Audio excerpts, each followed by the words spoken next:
lill-Knisja u lis-soċjetà tagħna sabiex aħna nduru lura mill-ġdid lejn Alla billi nagħmlu l-penitenza. Li nagħmlu l-penitenza jfisser eżistijej li inti taqbad id-dnub f'ħajtek u tagħmel ħiltek kollha biex toħodha kontrih. Importanti llum toħroġ minn hawnhekk għall-inqas b'deċiżjoni waħda. X'inhu d-dnub tiegħek u se tagħmel fil-konkret biex telbu. Biex xewqat biss ma naslux bib. Biex xewqat biss li nkunu qaddisin ma naslux. Jeħtieġ li nagħmlu xi ħaġa ħafna konkreta. U jekk ma nagħmluhiex aħna u nixtiequ nsiru qaddisin, Alla jsib il-mod kif jagħmilha hu fil-ħajja tagħna. Ħanejdilkom kif. Jekk int superf, jekk int gburi, jekk int taħseb li dejjem tiegħek huwa tajjeb li int għandek raġun f'kollox, il-Mulej jippermetti ċirkustanzi fejn lilek jumiljak, fejn lilek iġibek xejn. Int li taħseb li dejjem għandek raġun, itik gambetta kbira, ħadd irrealizza li int le mhux dejjem għandek raġun. U jekk ma tiċċekkinx int, Alla jċekknik hu. U f'dak il-mument tkun taf x'hemm f'qalbek. Tkun taf jekk tirribellax kontra Alla. Tkun taf jekk iddurx kontrih. Alla jkun qed iħobbok, jkun qed isaffikum id-dnub tiegħek għax int tkun għama għalih. Ħafna drabi tant tkun għama li tibqa' tirreżisti anke il-ħidma ta' Alla. Jekk hemm persuna li ma rreżistit bl-ebda mod il-ħidma ta' Alla u l-Knisja tpoġġilna biex tkun il-mudell tagħna tal-Qudusija hija l-Madonna eżistijej. Marija il-Knisja sejħilha bħala l-Immakulata. Marija li ġewwa Lourdes deret bħala l-Immakulata Kunċizzjoni. Xi tfisser dan? Ifisser li Marija hija meħlusa kompletament mid-dnub imma aktar minn hekk. Ifisser li Marija hija mimlija bil-grazzja ta' Alla. Ifisser li Marija hija mimlija bil-qawwa tal-Ispirtu Santu. U allura mhijiex biss ħielsa mid-dnub, imma mimlija bil-preżenza ta' Alla. Forsi nistgħu nifhmu xi ġifieri b'din l-immaġni. Immaġina kieku inti għandek tazza li fiha għandek ftit żrar. U tixtieq li daw iż-żrar tneħħihom. Isom id-dnub fil-ħajja tiegħek li tixtieq tneħħihom. Kieku kif tneħħihom dawk iż-żrar?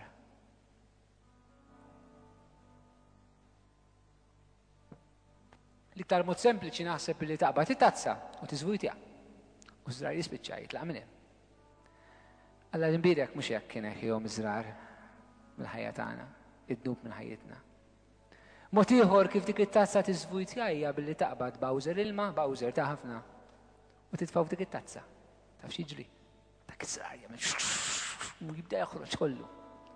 Differenza illi t-tazza tibqa' mimlija u ma tkunx vojta. Jekk tiżvujtha, it-tazza tkun vojta. Imma titfa' l-qawwa tal-ilma fiha, iż-żar jitlaq u t-tazza tkun mimlija bl-ilma. Eżistijej aħna hekk. Jekk nippruvaw inneħħu dnub aħna bil-qawwa tagħna biss, mingħajr dik il-qawwa tal-ilma, nibżgħu għaliex insibu vojt fina. Ma nafux se naqbdu nagħmlu. Immaġinak inti qiegħed f'relazzjoni ma' xi ħadd li mhuwiex martek jew żewġek u tibża li jekk taqta' dik ir-relazzjoni ma taf se taqbad tagħmel. Ħaddtik rasek. Alright ħabib, nifhmek. Hu l-alternattiva ta' Ġesu. Ħallih jitfa' l-ilma f'dik it-tazza. Ħalli żrar joħroġ minnha u qalbek tibqa' mimlija u dak l-ilma hija l-imħabba ta' Alla. Hija dik l-imħabba li San Pawl fl-Ittra Rumani kapitlu 5 vers 5 jgħidilna l-imħabba ta' Alla ġiet imsawba fi qlubna bil-qawwa tal-Ispirtu Santu. F'kelma waħda sistijej il-Mulej jaħlisna mid-dnub bil-imħabba tiegħu. Ejjew l-ewwel li nfittxu mhux tant li neħilsu mid-dnub f'ħajjitna, ejjew nfittxu li nagħmlu esperjenza kemm aħna maħbubin minn Alla fil-ħajja tagħna. Għax meta mbagħad tagħmel l-esperjenza tal-imħabba, hemmhekk tkun tista' titlaq id-dnub. Meta ssib imħabba ikbar minn dik l-imħabba li qed torbtok barra miż-żwieġ tiegħek. Meta ssib xi ħaġa li tista' timlilek qalbek aktar minn dak li qed jimlilek qalbek id-dnub, allura d-dnub tkun faċli biex titilqgħu imbagħad. Imma jekk le x-xitan se jasrek fil-biża', se jħallik tara qalbek li avojta, mhux qalbek li jrid jimliha Alla dik l-imħabba tiegħu.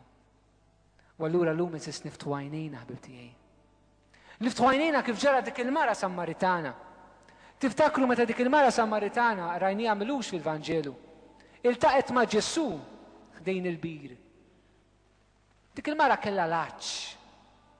U ħadet il-ġarra tagħha sabiex tkun tista' timla l-ilma. Però marret lura u l-ġarra ma ħaditiex, ħallitha ħdejn dak il-bir, ħallitha hemmhekk. Għaliex meta ntaqet ma' Ġesu għatala laġġ vera hu li kellha bżonn fil-ħajja tagħha. U llum allura rridu nissaqsu kemm qed inħallu ħbib tiegħi il-Ġesu jaqtanna laġġ vera hu għall-imħabba fil-ħajja tagħna. Dik l-imħabba li tina l-qawwa sabiex nelbu kull dnub f'ħajjitna. U jekk irridu nsiru tas-sew qaddisin u nelbu dnub mill-ħajja tagħna, jeħtieġ li nisimgħu il-kelma tal-Alla tgħidilna samru il-ħarsa tagħkom fi Kristu li minnu tibda u fih tintemm il-fidi tagħna. Din hija kelma tiegħi. Hekk li nsibu l-istess eku tagħha fil-ktieb tal-Apokalissi. L-Knisja ta' Efesu l-Anġli jgħidilha jiena naf kemm inti titħabat, jiena naf l-opri tiegħek, jiena naf kemm inti taħdem. Però ħaġa waħda għandi kontrik. Inti tlaqt l-imħabba tal-bidu li kellek lejja. U jista' jkun eżistijej li aħna għandna bżonn it-tieni konverżjoni fil-ħajja tagħna bħala Knisja. It-tieni konverżjoni tagħna bħala imam din. Aħna jista' jkun li nsejna l-ewwel imħabba ta' Alla fil-ħajja tagħna. Insejna l-ewwel mument meta Ġesu daħal f'ħajjitna u beda jibdilha.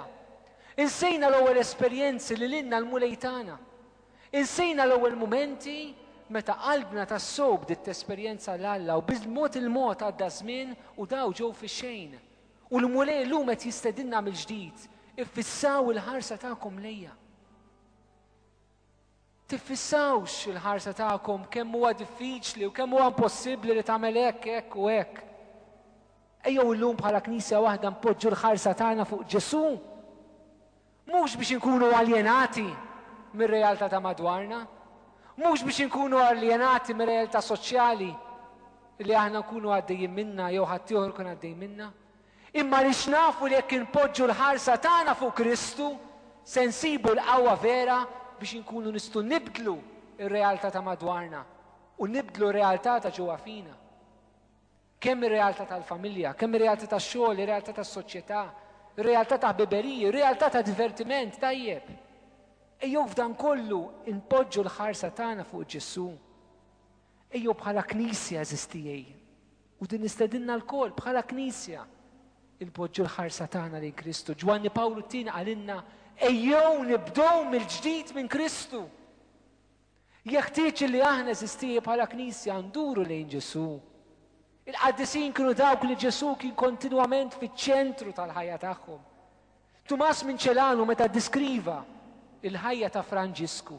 Id-deskrizzjoni li dan Tumas minn Ċelano kien patri jagħti ta' San Franġiski għadin. Ġesu kien f'qalbu, Ġesu kien f'ommu, Ġesu kien f'idejh, Ġesu kien f'riġlejh, Ġesu kien f'għajnejh, Ġesu kien f'kull ċellola ta' ġismu. Għalhekk il-Knisja marret issejjaħ lil Franġisku tas-Sisi Kristu ieħor. Franġisku tas-Sisi li jibda l-esperjenza tiegħu ta' konverżjoni billi jiffissa l-ħarsa tiegħu fuq Ġesu fis-salib ta' San Damjan, meta s-salib ikellmu u Ġesu jgħidlu Franġisku muru sewwi l-Knisja tiegħi. U Franġisku ma jifhimx mill-ewwel dak li l-mulej kienet jitolbu. San Franġisku beda jirrestawra l-ewwel knejjes. Mlem sempliċi kien. Sab l-ewwel tliet knejjes u beda jirranġhom. Bil-mod il-mod beda jiskopri li mhijiex dik il-Knisja li Ġesu kien qed jitolbu sabiex jibdel. Kienet il-poplu ta' Alla ta' żmienu. Però kif San Franġisk eżistijej nifqu fuq l-eżempju tiegħu.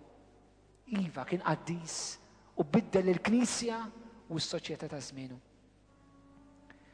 San Franġisk biddilha eżisti il-Knisja u biddil is-soċjetà.